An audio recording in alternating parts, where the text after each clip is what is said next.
Hello everyone, আমি রিয়া। আজকে আমি তোমাদের কাছে ছোট্ট একটা মিনি ব্লগ নিয়ে চলে এসেছি। তো সানডে নাগাদ আমি বেরিয়ে পড়েছিলাম আমাদের কাছাকাছি নন্দনে কলকাতা ইন্টারন্যাশনাল ফিল্ম ফেস্টিভ্যাল দেখার জন্য। প্রত্যেক বছরের মতন এবছরও নন্দনে আয়োজন করা হয়েছিল কলকাতার ইন্টারন্যাশনাল ফিল্ম ফেস্টিভ্যাল। তো এই বছরটা হলো 31তম বর্ষ চলছে।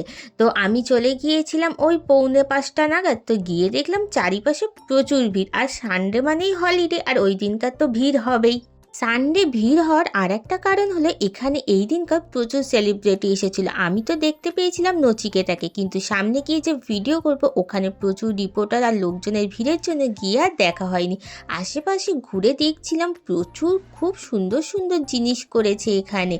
একজন লোককে দেখলাম স্ট্যান্ড আপ ভাবে অনেকক্ষণ দাঁড়িয়ে থাকতে। তার সঙ্গে উত্তম কুমার, সুচিত্রা সেন, শাহরুখ খানের ছবিগুলো এত সুন্দর প্রিন্ট করেছে যে চোখ ভরে গেছে দেখে।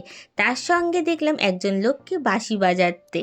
সবশেষে ফিশ ফ্রাই আর চিকেন পকোড়া খেয়ে বেরিয়ে আসলাম। আজকের কিন্তু ফিল্ম ফেস্টিভ্যালের লাস্ট দিন, গিয়ে কিন্তু তাড়াতাড়ি ঘুরে আসতে পারো, না হলে মিস করবে। টাটা।